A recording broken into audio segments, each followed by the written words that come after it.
Alrighty, team, let's get into it. Now, as an Ohio State fan, this is a pretty tough game for me to have to break down. Two of my mortal enemies, one of which being obviously the Michigan Wolverines, and the other being the Alabama Crimson Tide. But they do play in the first matchup tomorrow. By the way, Happy New Year's. I should say today, because when I post this, it'll be New Year's Day. So Happy New Year's to all you guys. But our first game at 5 o'clock Eastern time will be the Michigan Wolverines versus the Alabama Crimson Tide in the Rose Bowl, which I think will be pretty cool. It'll be a pretty cool setting to see those two teams and, just like their iconic brands squaring off in the Rose Bowl game. So we'll just kind of do a quick little breakdown of everything. So obviously Michigan 13-0, won the Big Ten East, won the Big Ten outright, defeating Iowa in the Big Ten title game. And then Alabama going 12-1, their only loss being to Texas at home in I think that was week 2 or 3 in the season, something like that. Then when they went on to run the table, and then they beat Georgia in the SEC championship game by, I believe, 27-24, if I'm not mistaken. So, like I said, two iconic brands squaring off. It'll be cool to see them in the Rose Bowl. This is obviously the last rendition we have, the 4-team playoff. I'll do a breakdown of the other game being Washington and Texas after this one. Again, I'll be posting these on New Year's Day. Hopefully the earlier the better, so we shall see. I have a couple of just statistical things I kind of wanted to talk about, and then I'll kind of give my prediction here at the end. So I looked up just a couple of the stats. This looks like it's coming from Wolverine Digest on SportsIllustrated.com. So scoring offenses, fairly similar. You have Michigan dropping in 37 points per game, Alabama with 35 points a game. Scoring defense, Michigan number 1 in the entire country at 9.5 points per game allowed, and Bama at 17th, also not too shabby at 18.5 points per game. Michigan obviously more of a running team compared to passing, them being the 75th best passing offense and the second best passing, or excuse me, I apologize, and the 60th. Whoa, let me back up here. I'm all over the place here. Goodness gracious.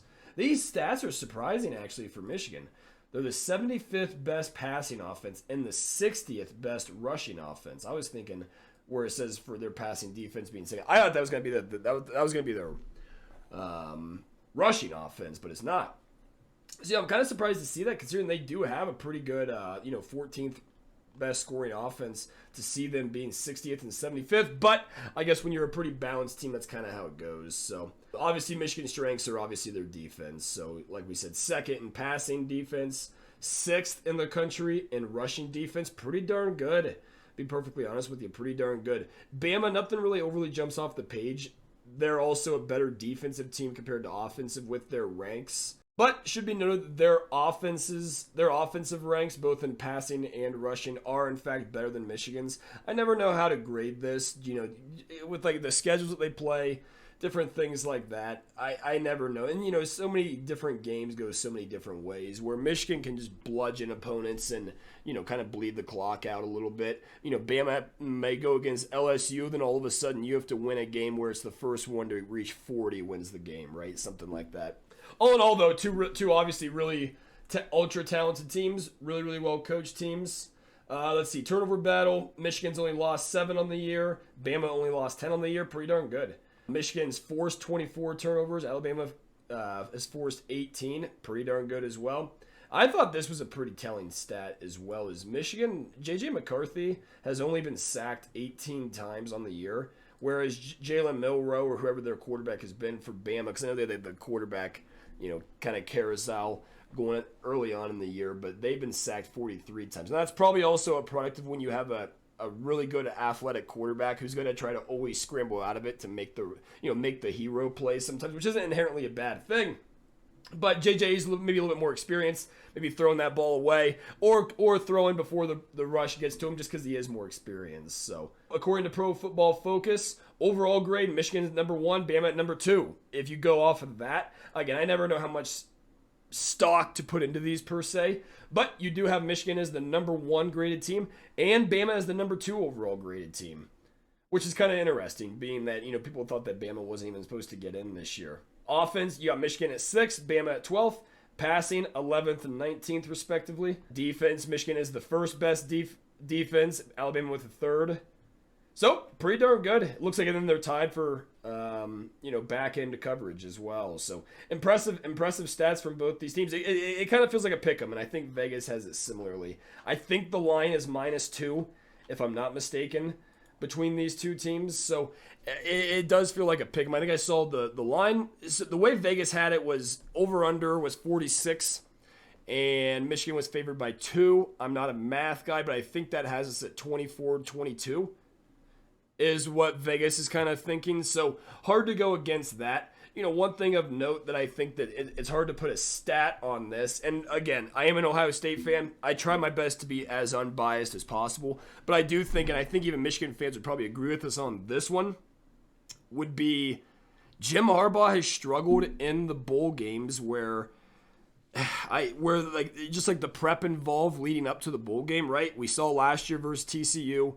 I won't hold from 2 years ago against that Georgia team, because that was maybe the best Georgia team, or maybe the best college football team we've seen for some time, maybe since 2019 LSU. But nonetheless, a darn good team in that Georgia 2 years ago. So I struggle with that, not to leave out the fact that Nick Saban, I can make the argument, is probably the best with given plenty of time to prep for a team. So that's where I struggle with. In regards to seeing both teams play this year is, if you're Alabama, well, I did see you against Georgia and you won by 3. I also saw you against Auburn the week before where you won by 3. And if I remember right, there was a questionable call or two going in their favor for that where Auburn could have absolutely won that game. I saw Texas go to your place, but I'm also aware I've seen Jalen Milroe progress over the years. And far be it from me to ever question Nick Saban leading into a big game, his prep and what he's going to do. At the same time, I do think this is probably the best team that Jim Harbaugh has had under Michigan. I don't think it's particularly close, to be honest. I think this team is significantly better than last year's team when they made it. So that's where it's tough. I don't even have a score prediction written down. But, and like I said, as an Ohio State fan, I could root for a fucking asteroid to hit the field and take both teams out. I'm obviously joking, but only a little bit. Is my best case scenario, but I am excited to watch the game though, because I do think it's two darn good teams, and I'm always here for watching a good Rose Bowl game. So I'm going to go with, let's see here, I will say Michigan 24, Alabama 21. Michigan 24, Alabama 21. Again, the biggest snag I have is Nick Saban with his bowl prep versus what Jim Harbaugh has showed us with his bowl prep up to this point. Is probably the biggest thing that makes me want to pick Alabama.